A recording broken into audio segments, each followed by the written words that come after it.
Hi, hi everybody. Welcome to our March 3rd Retirees Chapter meeting. My name is Ann Friedman and I'm the chapter chair. Taking notes today, thank you very much, is Glenn Kissack from our EC.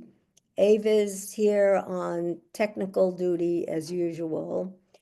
And I'll just tell you before we start, we're going to record this first part of the meeting with Professor Friedman, no relation, Eli Friedman. And then we're going to turn the recording off at Professor Zhu's request. We're going to turn the recording off when he speaks and for the Q&A. And then we'll put the recording back on when it's Debbie's time to speak. So anybody, if I forget to do that, Bonnie, you can remind me. Okay. So as China has become a leading world economy, labor issues have assumed increasing importance. Our speakers will discuss the relationship among government, trade unions, and activists, and examine changing labor conditions and the reaction of workers.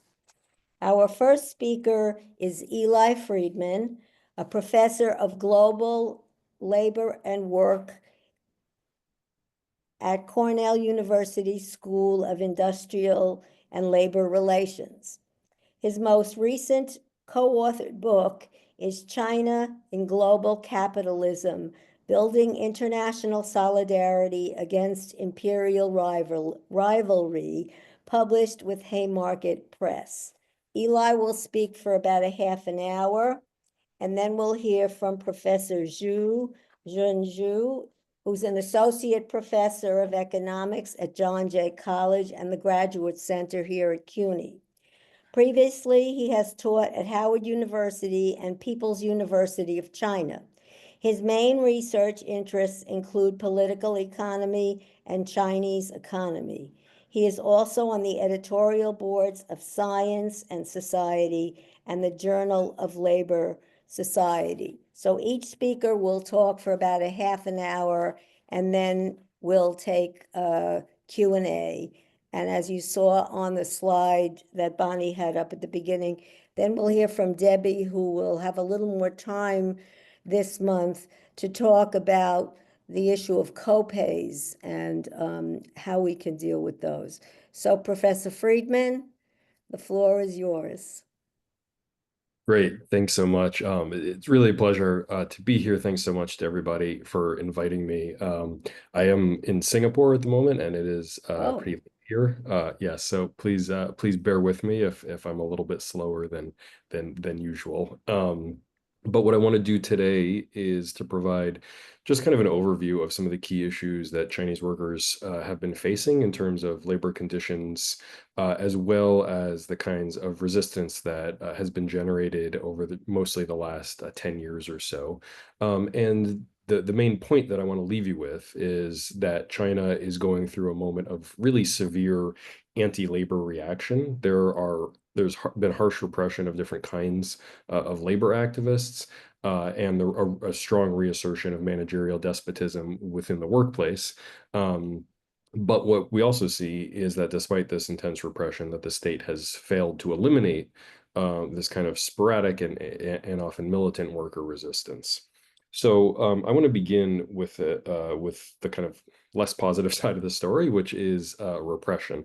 And just as backdrop to this, beginning in the 2000s and up until the 2010s, we saw growing labor unrest that was happening, particularly among migrant workers. And when we talk about migrant workers in China, we're referring to rural to urban migrant workers. So these are people who are PRC citizens, but for all sorts of reasons face various kinds of discrimination, both informal, but also formalized and legal forms of discrimination. And as their numbers grew into the hundreds of millions, this has become really the backbone of the contemporary Chinese working class. They're producing almost all of the products that we might be purchasing in the United States. And it was this vast and highly repressed and very cheap working class that was really fueled China's industrialization, especially after the 1980s. And what we saw was that they were subject to a lot of exploitation, but worker resistance also grew quite quickly. The worker resistance was mostly organized at the level of the workplace, so they were not able to form their own trade unions.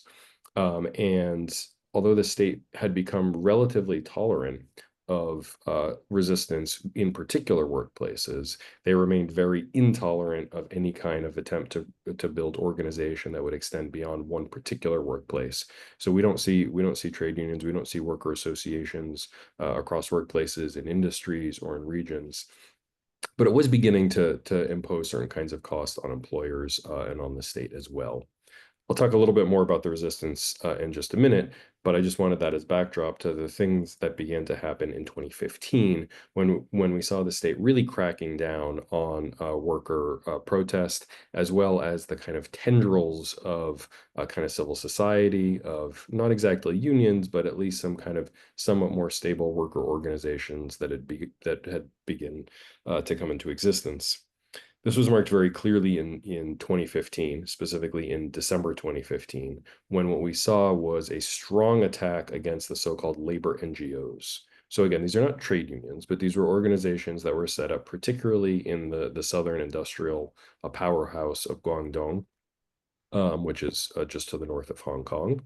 And what these organizations had been doing was providing workers mostly with legal training. They're usually quite tame, but in some cases, helping them to think through how to organize, oftentimes advising them once workers themselves had initiated a strike about how to negotiate with their employers.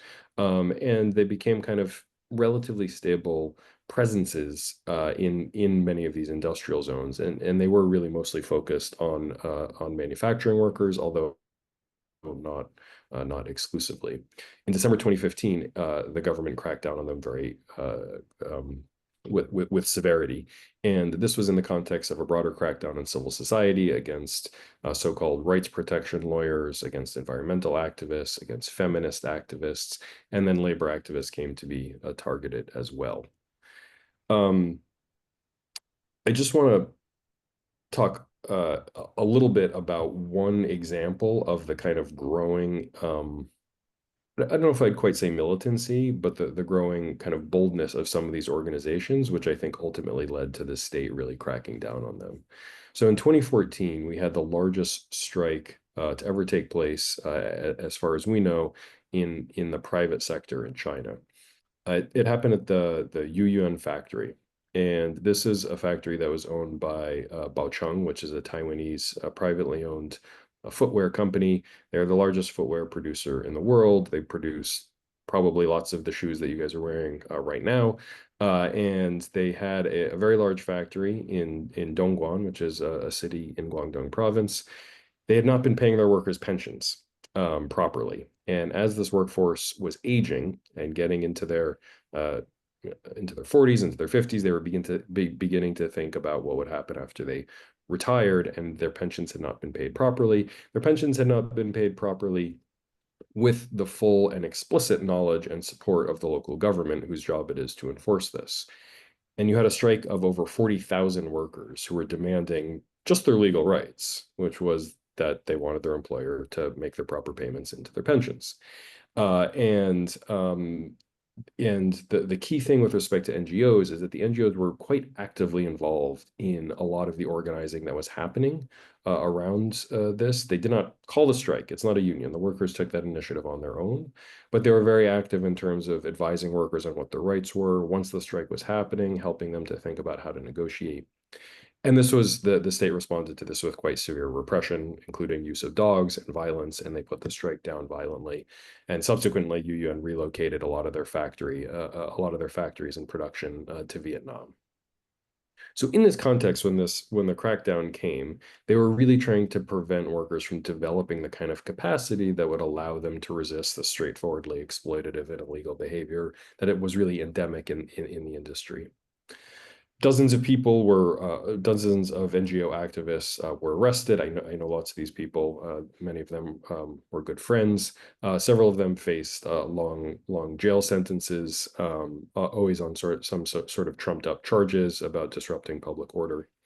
And the framing, to the extent that it was acknowledged at all by the authorities, was that these NGO activists were in cahoots with what they referred to as hostile foreign forces. Now, the situation is this. Indeed, many of these organizations were receiving money from foreign foundations and sometimes from foreign governments. But it's important to understand the context about why this was the case. Many of these groups would have preferred to have a membership model, which is to say, rather than depending on foundations, they would like to be able to have members and have those members pay some sort of dues in order to support the organizational mission. And I know that many of them wanted this because I spoke to them about it extensively. Of course, having a membership model is more democratic. The organizations would be more accountable to the people that they're serving rather than some funder in Hong Kong or in New York or wherever they might be. But taking dues from membership, in essence, a membership model would have been impossible, and in fact would have been much more politically sensitive. If they tried to do that, they would have been arrested immediately because this would have been seen as trying to start an independent trade union. So at the time, and certainly still today, the government saw taking money from, say, the US State Department or Oxfam as being less politically sensitive than taking money from workers, which I actually think is a really important insight into the political logic of the state, right? That they'll trust these kind of elites in other countries somewhat more than they will workers themselves. Now, the aftermath of this is that, again, this NGO sector has basically been wiped out. There are still a few of these NGOs, although most of them have been eliminated.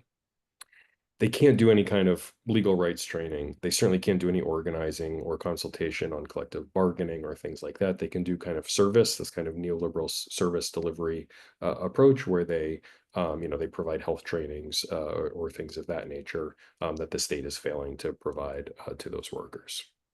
Okay, the next major event that I want to briefly touch on in thinking about the repression of labor activism happened in 2018. And I think that this event may be particularly interesting for all of you because there's strong connections to universities and to the kind of sort of student activism and connections between student intellectuals on the one side and workers on the other to think about what are the possibilities of that kind of political relationship. So what happened here is that you had at all of these universities around China, you have Marxist associations. These Marxist associations have existed for a long time. The state usually had not really given it that much thought. It is, of course, avowedly still a Marxist state, although they practice it in a very, partial way, a way that is, of course, oftentimes quite hostile to workers. But you had students who thought of themselves as Marxist, who were in these Marxist associations and began reading Marx, taking it seriously, and thinking about its applicability to contemporary China. And as a result, some of them began thinking about building connections with workers, which is an obvious conclusion to come to through kind of any straightforward reading of Marx. In 2018, in the spring or early summer, I can't remember exactly when it happened, there was a movement that was started by these student groups that had begun building connections to student groups across the country to go to this factory, which is called JASIC. And JASIC is a company that produces equipment for welding. It was in Shenzhen in southern China, close to the border with Hong Kong. And the workers there had been trying to form their own union within the sort of the official auspices of the All China Federation of Trade Unions, which is the only legal trade union in China. There is a straightforward legal procedure for doing this, where workers are allowed to select their own representatives. In practice, this almost never happens, and when workers do try to do it, they generally face harsh repression first from their employers, and then, if necessary, from the state and from police. But students went down there and they were trying to support the workers in this endeavor. And it became quite a big movement. There were many dozens of students that had gone down there who were organizing with the workers and who were doing it in a very public way. They had a social media presence. They were writing up manifestos. They were making movies that they were putting on the internet. I was in the United States and watching this and was very anxious about the students seeing this because it was a dangerous thing. I think they believed that if they could sort of say we are loyal to the party, which they did, and we are Marxists, just like Xi Jinping, that would provide them with some sort of protection, right? And it did not. In fact, the repression against them was, I think, harsher for two reasons. One, because they were trying to reinterpret what it means to be a Marxist and what it means to be a socialist in a way that was different from Xi Jinping's, from the sort of official understanding of what socialism or Marxism might mean. And that, from their perspective, is seen as very, very dangerous. And in the official interpretation of Marxism, certainly does not mean organizing workers to mobilize against their bosses. The second reason that I think that the crackdown was very harsh was precisely because they were trying to build cross-class alliances. Now, the state's understanding of the appropriate position for students in society is that they can be kind of a moral voice, and they're oftentimes taken very seriously, and I think more seriously than they are in an American context. But building a kind of cross-class alliance, particularly at a moment when students themselves were beginning to experience some kind of, if not proletarianization, at least downward socioeconomic mobility or some kind of stagnation, this made the state very anxious, and they wanted to make sure to keep these distinct social groups quite separate. So the repression, again, was extremely harsh. You had lots of students who were arrested. You had students who were disappeared. And I don't use that term lightly, but they were serious. They were just, nobody knew where they were for many months on end.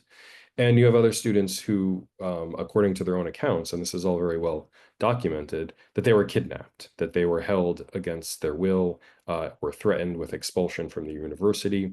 There was an example. There was an example on the University of Peking University, which is kind of considered China's top university, where one of these student organizers was walking across campus. An unmarked black car drove up alongside of him. They tied the guy up, threw him in the back of the car, and beat up onlookers, took their cell phones and smashed the cell phones to make sure that no footage of this event was captured. This particular person who was kidnapped wrote up a very detailed account of what happened to him while he was being held, and he said that he was subjected to sleep deprivation and to psychological torture, forced to listen to Xi Jinping speeches on loop for many hours or days. And then the remaining students on these campuses were subjected to intense surveillance. There was the complete liquidation and reformulation of these Marxist associations. So they wanted to make sure to get all of the activists out of the Marxist associations and to get people in who would be sure to sort of take the official interpretation of Marxism. And so those groups were hollowed out. So the consequence of all of this is that this budding relationship between students and workers, which was really beginning to develop some substance to it, not just in the case of JASIC, but in some other organizing efforts, that has been eviscerated. So NGOs are gone. The student worker bonds that were just beginning to come into formation have been destroyed. I mentioned very briefly that the only organization that exists is the All China Federation of Trade Unions. That is not, I think, it is not usually considered a trade union. It is formally subordinate to the Communist Party, according to its own constitution. It's controlled by the state and or management at all levels, from the kind of the national level organization all the way down to the shop floor. I'd be happy to speak more about the ACFTU in Q&A if folks are interested in it. Something I've studied a lot and wrote my first book about. So the situation is such that workers essentially have no organizational capacity to fight back against the exploitation that they're seeing in the workplace. I did just want to raise the separate but related issue about what's been going on in Hong Kong, especially since 2019. And I can't talk about this in any detail, although if folks have questions, I'm happy to get into it. But what you did see in the pro-democracy movements that happened in Hong Kong in 2014 and 2019, it was led by students, but in 2019, by the end of the movement, what we saw was a big effort to organize unions, and Hong Kong saw this real explosion of unionization because they have a separate set of rules governing that in Hong Kong. And after the passage of a national security law in Hong Kong in 2020, we saw a harsh crackdown on all of civil society, but the labor movement was targeted particularly with particular severity for all sorts of reasons, but especially because it had become sort of one of the primary vehicles for advancing democratization. And so you have prominent labor leaders who are now in jail. Most importantly, Lee Chuck-yin, who has been a chair of the Hong Kong Confederation of Trade Unions, but also activists from the healthcare workers and others. So anyway, it's something I just wanted to make sure to mention, although I can't go into any detail. So that's what's happening politically in terms of workers' organizational capacity. Now, I want to talk a little bit about labor conditions within the workplace that workers in China are facing today. One major issue that Chinese workers have been facing is not exactly full deindustrialization, but a reorganization of the economy, and in particular, loss of the labor-intensive and kind of low-end manufacturing that really drove industrialization in China for many decades. Chinese government quite consciously is trying to move up the value chain, and this is not a bad decision, right? They're trying to produce things that are more valuable, that can kind of accelerate the transformation to a high income economy. Um, so that's been state policy for a long time. Of course, when Trump decided to launch the trade war against China during his first administration, this only accelerated it because they're putting more tariffs on Chinese goods, and of course now he's threatening more tariffs on Chinese goods. This means that a lot of manufacturers have not been competitive. They've relocated to other countries. Vietnam has received a lot of new investment, and we do see a reorganization of global supply chains. It's definitely not a kind of a decoupling as some people talk about. American corporations are still dependent on exploiting Chinese workers, especially Apple, Amazon, Walmart, companies like this are still very dependent on Chinese workers. But a lot of that low-end manufacturing has begun to relocate. And that means for workers in these industries, the kinds of problems that they face are increasingly defensive in nature, that these factories are relocating and leaving them with unpaid pensions, back pay, et cetera. We see a similar sort of dynamic in another big source of employment for Chinese workers, which is the construction industry. China had an absolutely epic real estate bubble over the course of a couple of decades, and as well as massive infrastructure spending. So the high-speed rail network that China built out in a matter of just a few years, which is far and away the largest in the world, many new airports, new ports, seaports, and of course, lots and lots of buildings as a result of this real estate bubble. That's all. The real estate bubble is kind of unwinding. We see many major development companies that are in bankruptcy. And the investment-led growth in infrastructure is also slowing down. China just doesn't need as much infrastructure as it needed 15 years ago. And so there are fewer jobs in manufacturing, which also puts those workers in a more defensive position. Finally, the fiscal situation in China is pretty grim. A lot of local governments in particular are highly dependent on real estate for generating tax revenue, for doing land deals. It's a major source of revenue for a lot of them. And with the real estate sector doing so poorly, a lot of local governments are in bad shape. They don't have very much money, and the local governments are increasingly responsible for financing social services and also for hiring in the public sector. So what we've seen is that a lot of workers in the public sector are facing a lot of challenges with wage reductions, unpaid wages, et cetera. This is true in various places for teachers, for healthcare workers, for sanitation workers, et cetera. It's worth noting, and this is not exactly a side note, but a somewhat different situation. We have the colonial conditions outside of China proper, in Tibet, in East Turkestan, also known as Xinjiang, where the labor conditions that ethnic minorities face are much harsher, as they are in all colonial situations. So in Tibet, you have the forced relocation of many people away from nomadic lifestyles and agricultural lifestyles, and there are oftentimes this kind of forced relocation and movement of people into cities and towns into wage labor.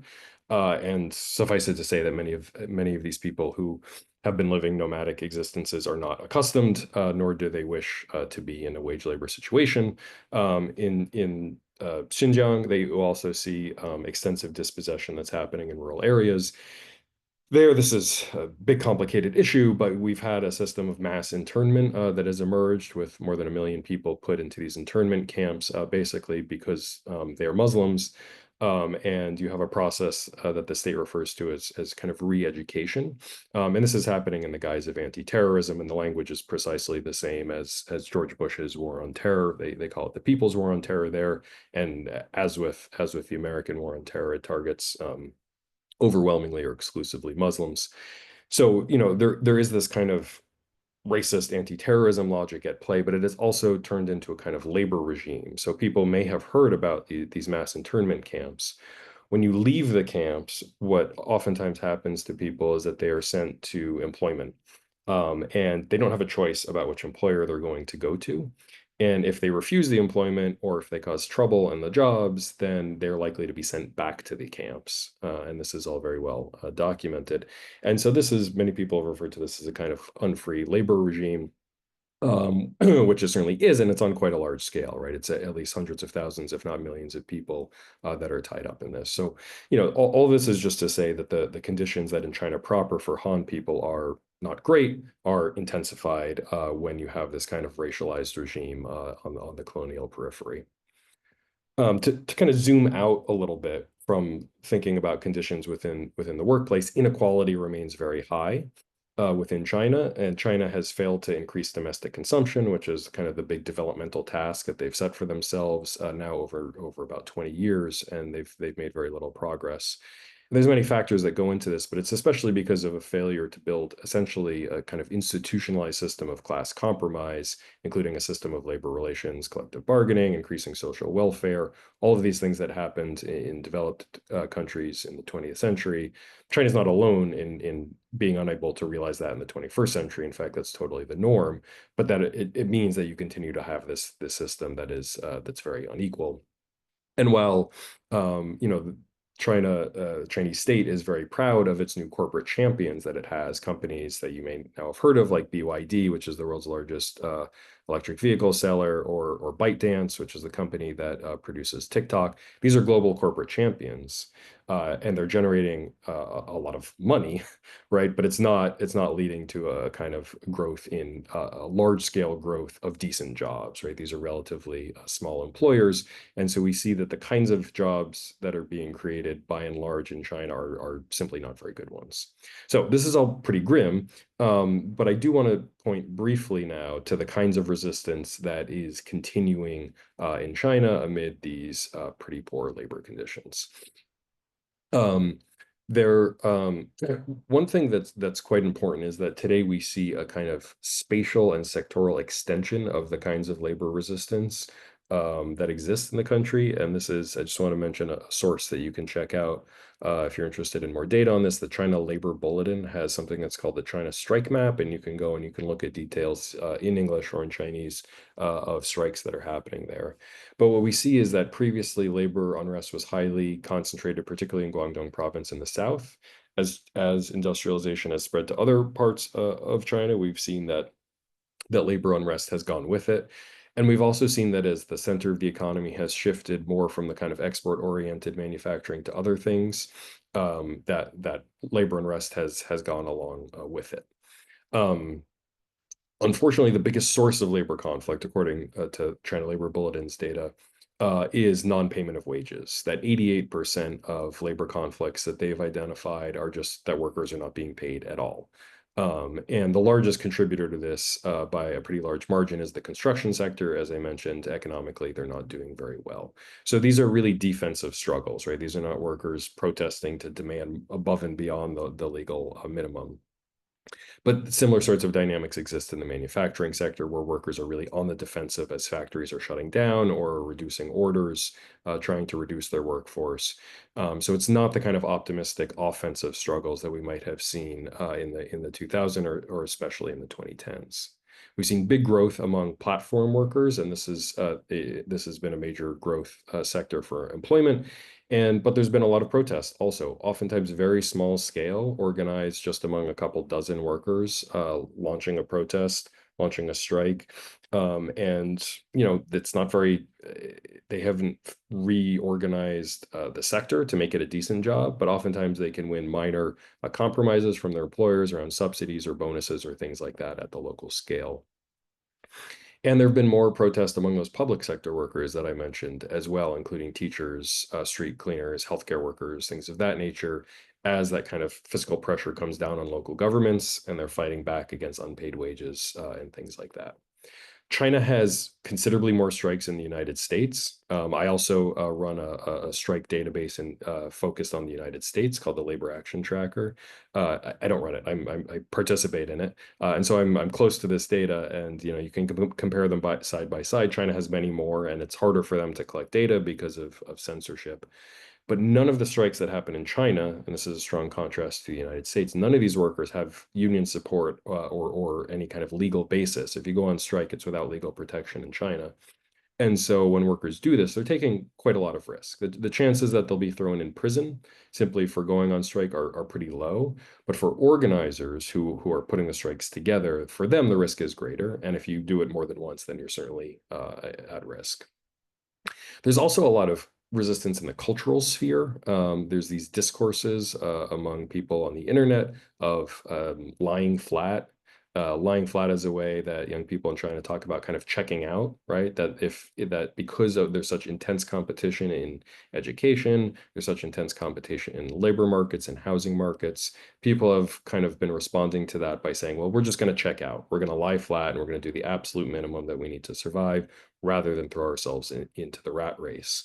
So this is again not very optimistic, but you can understand in a situation where no collective response is possible that this kind of individualized inward kind of response might kind of resonate with people, and it really has.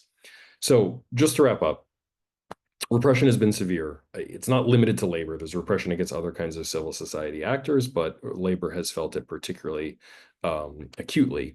And the state has been successful at eliminating the labor-focused civil society and this nascent student worker alliance. And this is bad news. We're in nearly every respect in a worse place than we were 15 years ago. And in this sense, China is very much in line with global trends where things have become more repressive and more anti-labor pretty much everywhere. But this highly competent state has not been able to snuff out resistance. And I think that until the state is willing to compromise politically with labor and to figure out a way to formulate an institutionalized political compromise, it's not going to be able to realize this more just economy and something that it sort of claims to want. And so I think that these persistent forms of resistance are going to continue to put pressure on the state. I'll leave it at that. Look forward to your questions.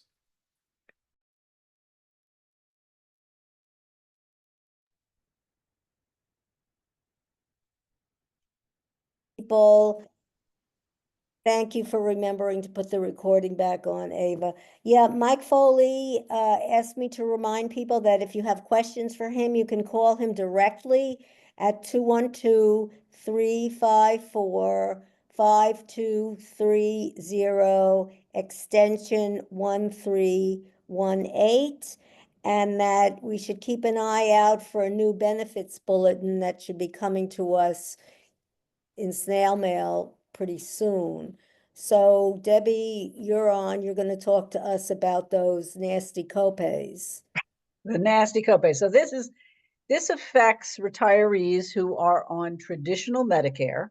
So you're over 65 and you have Emblem's senior care as their supplemental benefit. So other folks who are either in a different plan, you're not affected, but most retirees have in the PSC have traditional Medicare and senior care. And as of January 1st, senior care reimposed copays on outpatient visits. The likelihood of those copays disappearing again in the near term is very small.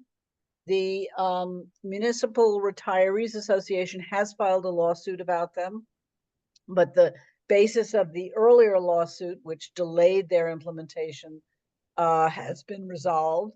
So it is not likely that the copays will disappear soon. That said, keep all your paperwork, because what we learned last time is you need to be able to document If the copays disappear, you need to be able to document that you paid them. Okay. Those of you on traditional Medicare, Medicare has multiple forms. Part A is for hospitalization. Part B is for outpatient services. And that it's the outpatient services on which the copays have been applied. It being the beginning of the calendar year, you pay a deductible to Medicare and then to senior care when you go to the doctor. So what does that mean?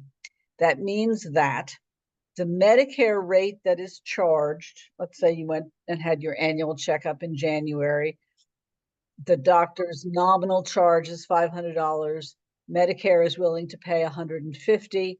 That, and your doctor accepts Medicare. That's the rate. However, because it's the beginning of the calendar year, Medicare won't pay that. You will be asked to pay that by your doctor's billing service. Once you reach the deductible cap, which is only $257 for Medicare Part B, then you will no longer be obliged to pay. However, Medicare only pays 80% of the outpatient Medicare rate. Senior care pays the other 20%. And that's where, on the senior care side, the copays are being applied. Senior care has a deductible of $50. So once the Medicare Part B deductible has been met and you've paid it, you will be obliged to pay another $50 to meet the senior care $50 deductible. If you're already confused, which I wouldn't blame you, at the request of the chapter last month, I've prepared an article for the newsletter with the big help of Bonnie Nelson. So we put this in writing so you can read all this if the verbal presentation leaves you feeling muddled. The bottom line that we come to about copays is that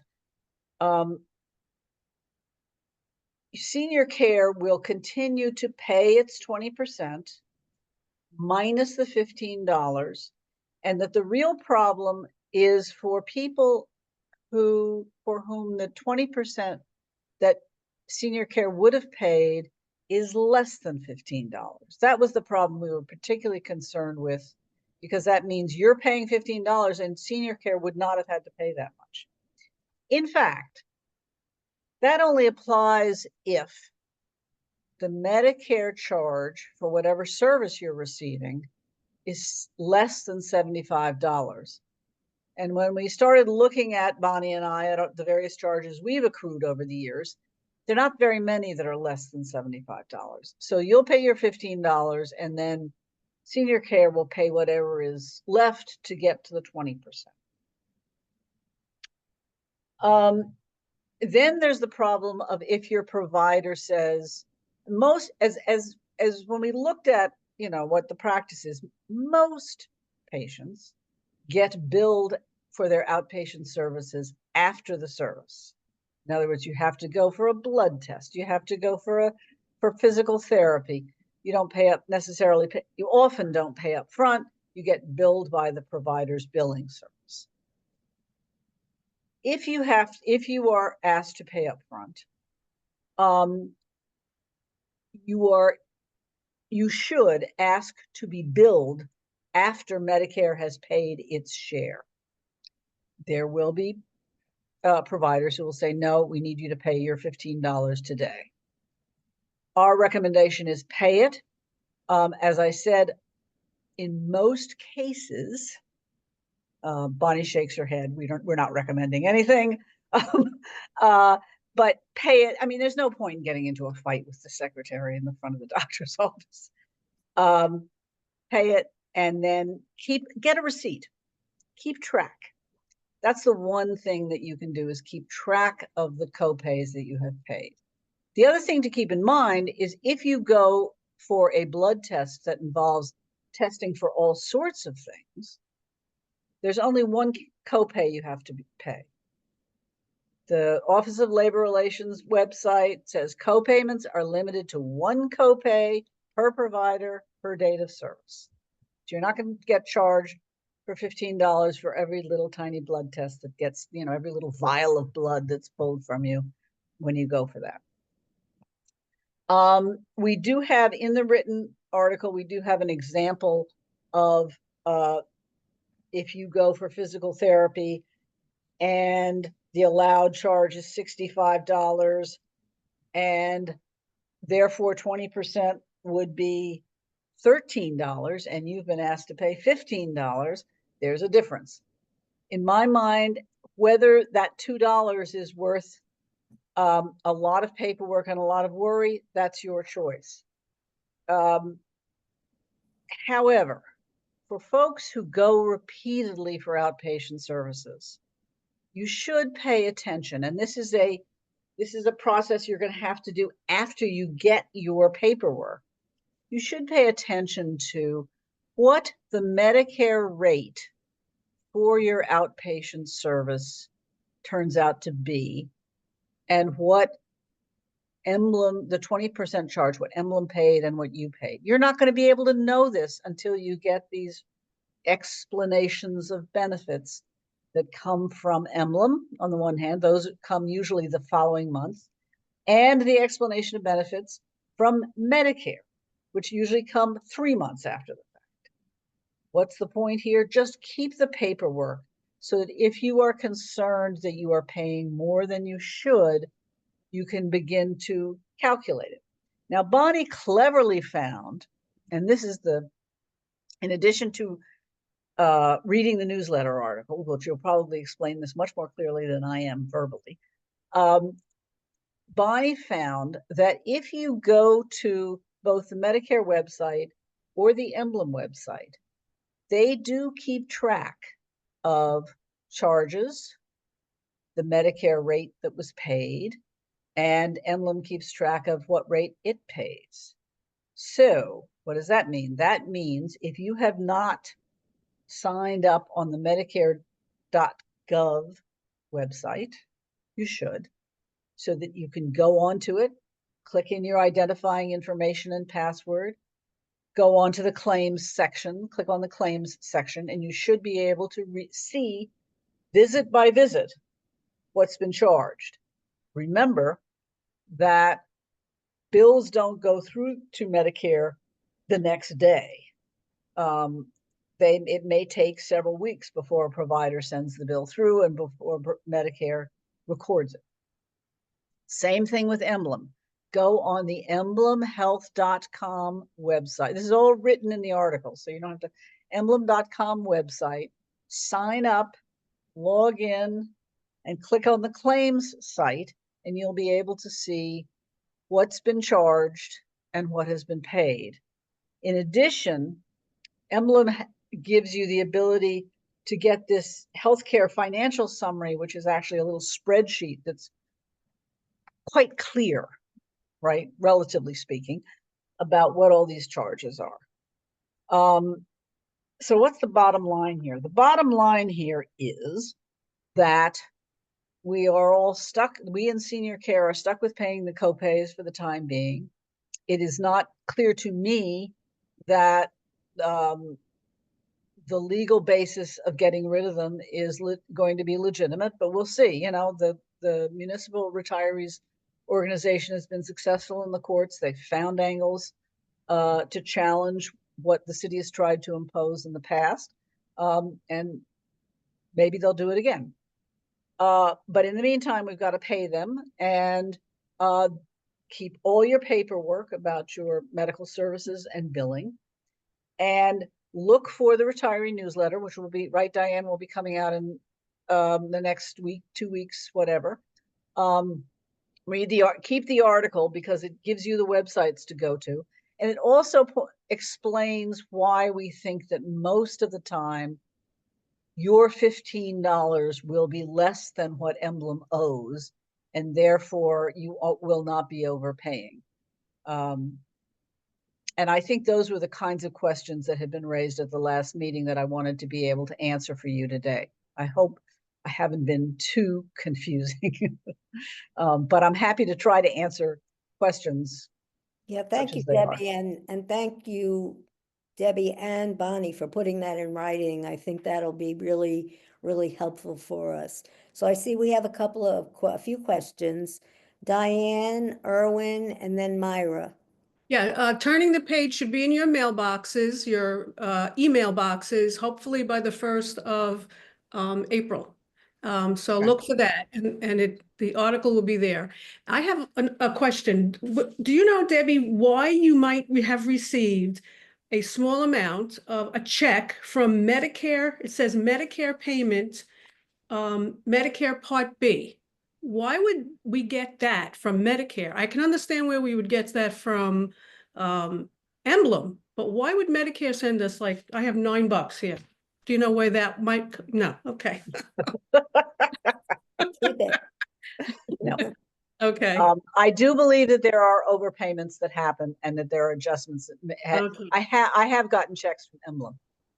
I have not gotten checks from Medicare. Remember, if you deal with a variety of providers, in other words, you go to your regular doctor, then you go to a specialist a couple of times a year, you get a sonogram, you get a this, you get that. They all have different billing services, and those billing services, might make mistakes.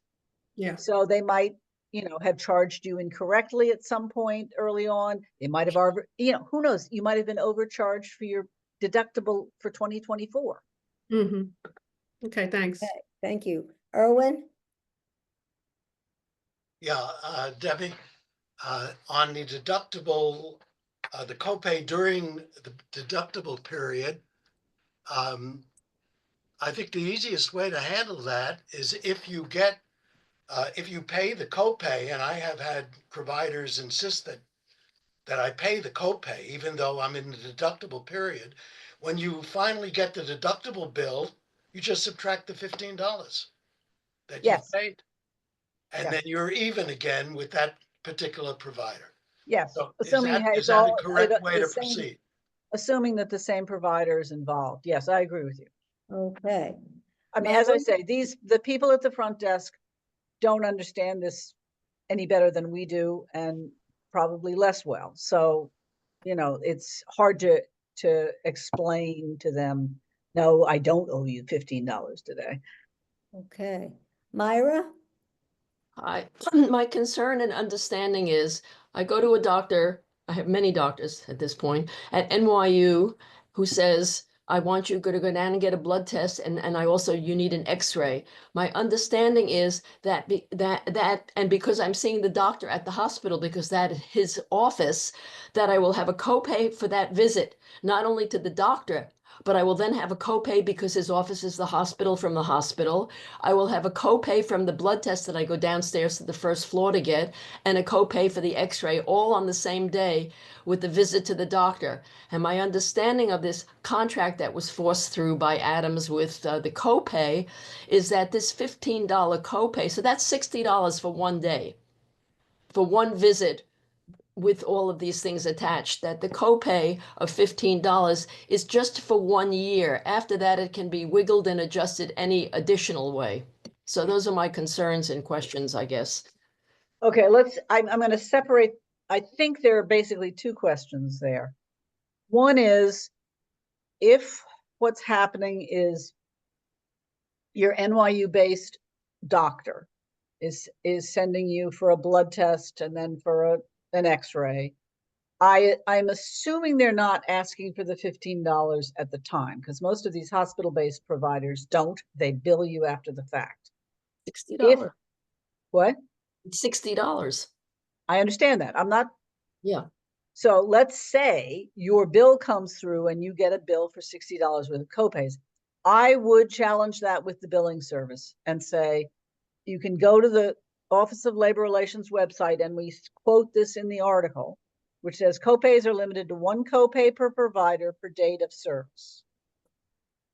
Now, the hospital may say to you, the doctor's one provider, the nurse practitioner who drew your blood is another provider, the X-ray technician is a third provider, etc. I would try to challenge this, but I think where you have to challenge it is with the billing service. It's not the answer you want to hear, but it's at least a strategic approach to it and see It's what not the happens. answer that a friend who's in Jersey, but that's not New York, has coming into New York and has gotten that multiple copays and articles that I've read already showing multiple copays based on this kind of thing where if it's not done in the office, in the doctor's office, and the blood drawn at the same time by the doctor, each one is a copay. But that's my understanding and my concern. Right. I think that's a fight you have to have with them. I mean, it is,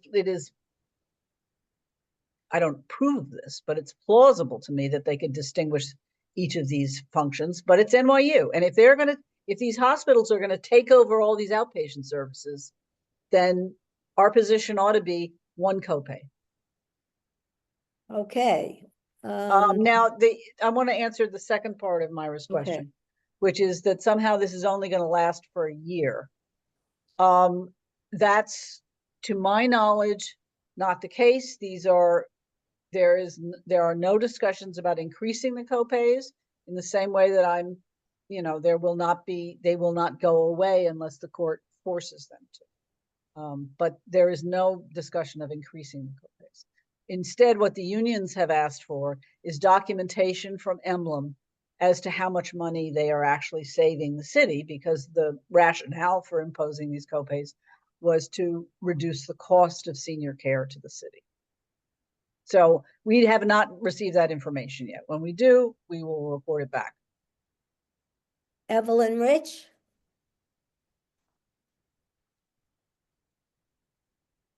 Can we unmute Evelyn? Won't let me.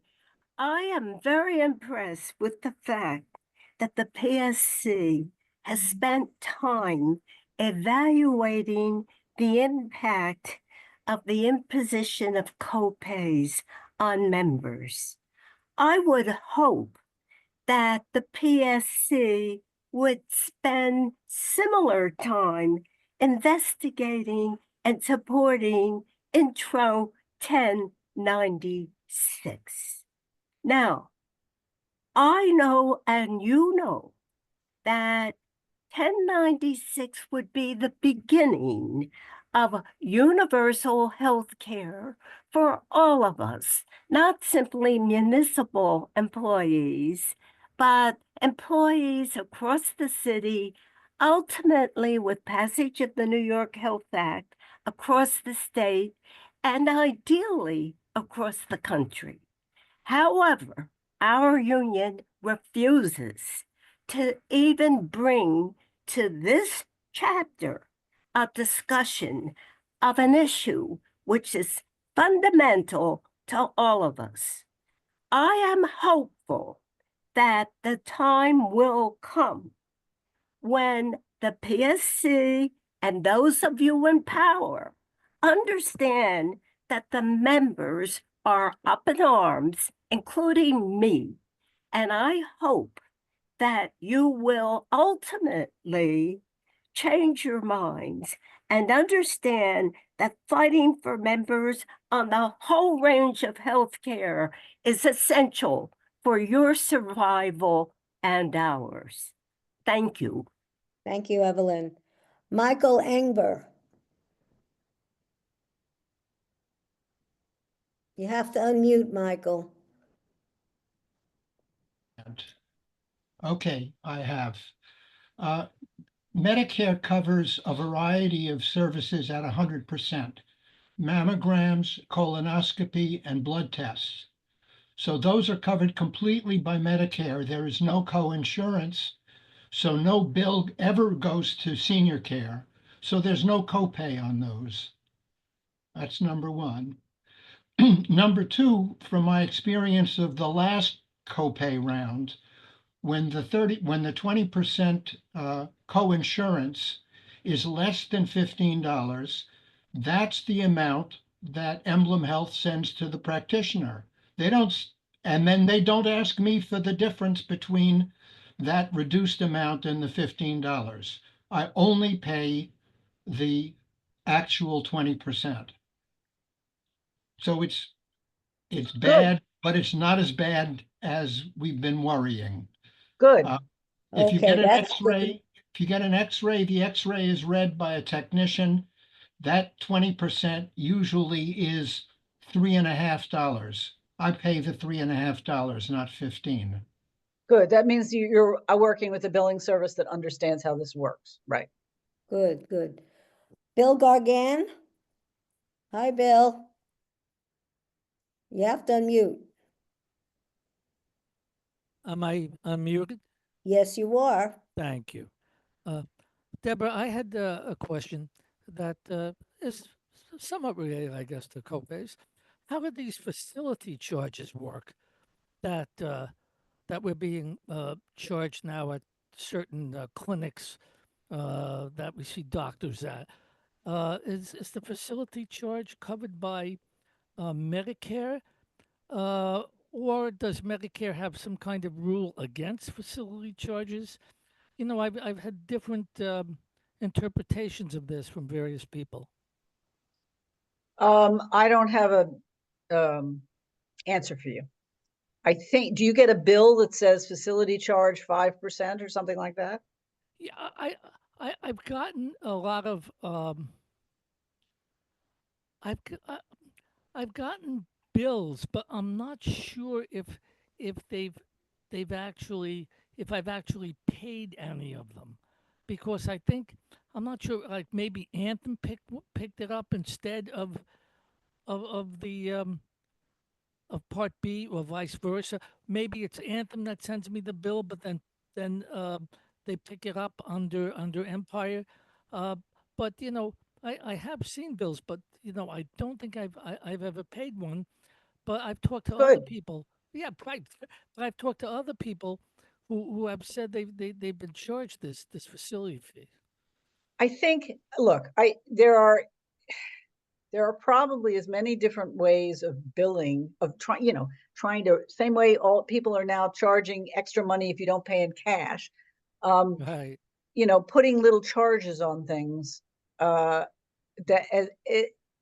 that billing services can come up with. I think it's hard for us to have an across the board answer for all these things. The main recommendation I can make is that you query the billing service of the hospital or the clinic or the provider who sent you the bill, and take as hard a line as you can to try to, either push it back to Emblem or not pay it. Right. Okay, thank you.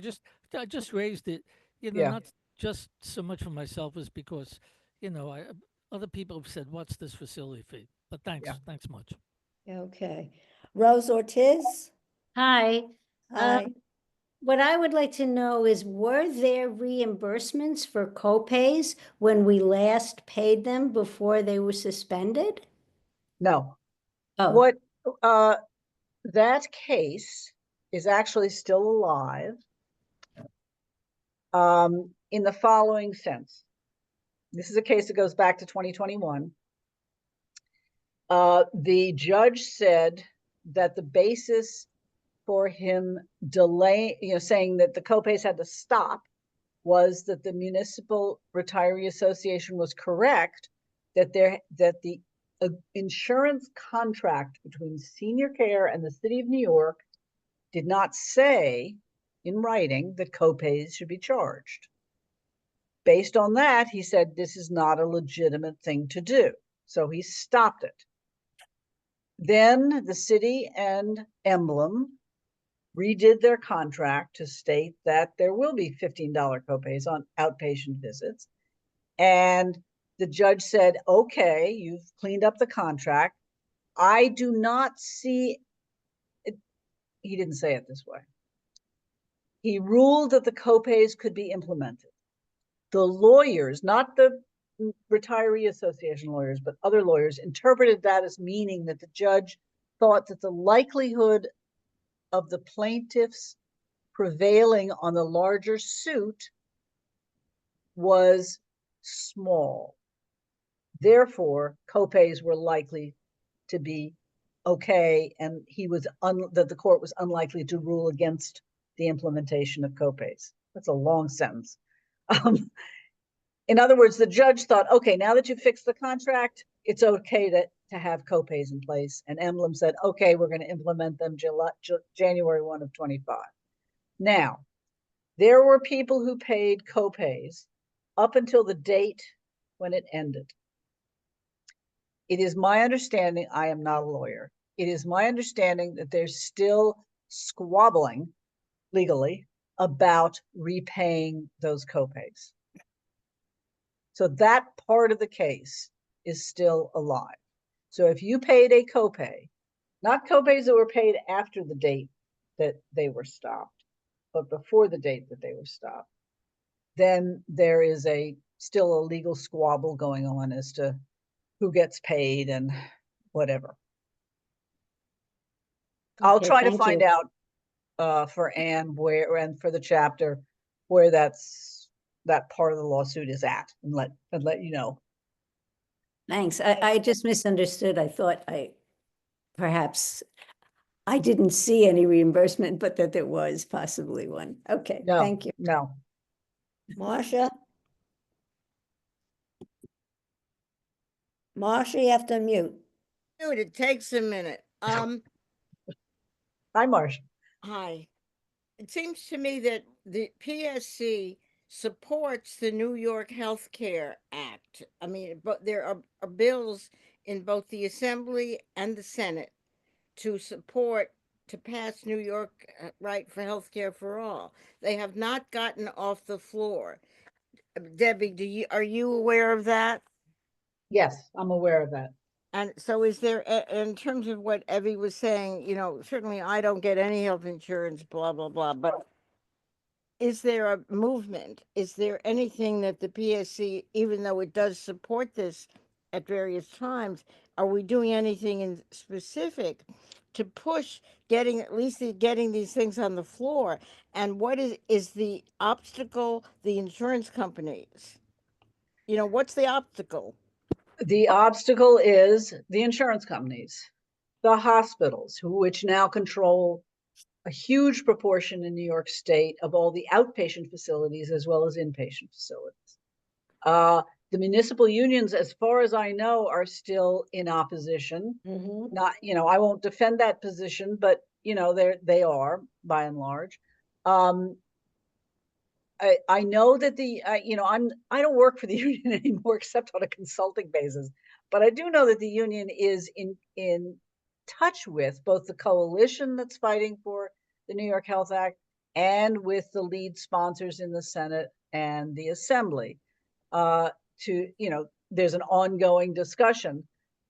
I would observe, Marcia, that the health coverage you do have, which is Medicare, is right now much more potentially at risk than the New York Health Act is of seeing the light of day in the next couple of years. And that's politically where I personally am putting my energy, as well as fighting the potential cuts that are implied by the budget resolution that was passed by Congress. Why should we, who are fairly well covered by Medicare, be concerned? Because people who go into facilities at the end of life or other kinds of rehab facilities often need Medicaid because their incomes drop sufficiently that they can't cover the cost of healthcare. Plus the fact there is in this state millions of people covered by Medicaid. I think this is a fight that the AFT is engaged in nationally, and one of great concern to me at the moment. And so how can we as individuals do anything to support that?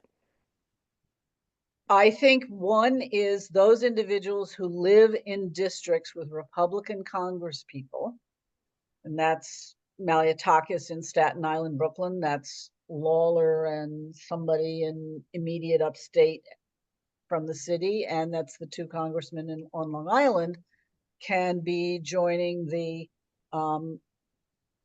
effort to make calls to those Congress people saying, don't cut Medicaid.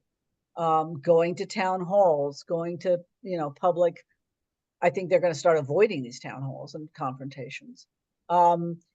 I have encouraged the union social safety net committee, which, you know, these are all safety net programs, to help organize both active and retired members to take action. I think there are probably other actions that can be taken, et cetera, et cetera. Bonnie may have more to say because she and I have talked about this. Bonnie? Bonnie? I want to second what Debbie Bell said about putting our energies into defending the social safety net that we have. The attack on Medicaid is very real, and I don't believe Medicare is safe either. I don't believe Social Security is safe at this point. So we have been trying to put into our newsletter, into our email blast that you get maybe 2 or 3 times a month, examples of ways that you can raise your voice and make it known to your representatives and other ways that you can fight back against these attacks. And we will continue putting in our email blasts and in the retiree newsletter ways that you can fight back. And we don't have to take this lying down. And, you know, that's where most of us on the EC are trying to put our energies into these days, is to fighting the threats coming from Washington. Okay, well, I think that does it for today's meeting. Let me just tell you what's coming up in April. The title is Financial Planning After Retirement. During our working lives, we make financial plans for retirement. We meet with pension reps, contribute to TDAs, and maybe discuss with our financial planners what things should look like. But what happens once we're retired? We're going to have a speaker from Stacy Braun Associates, the NYSET Member Benefits Corporation endorsed financial counseling program. The speaker is, I don't know if it's pronounced Bonington or Bonington. Debbie, not Debbie. It's Bonington. Bonington. So thank you very much for coming. As Bonnie put in the chat, we have asked James Davis to address the issue of 1096 clearly, what the position is and why. I hope that we can have an answer for you next month. We'll have to see how that goes. Okay, so do I hear a motion to adjourn? So move. So moved. All in favor? Okay, the meeting is adjourned. Thank you all for coming and for your good questions and participation. See you in April.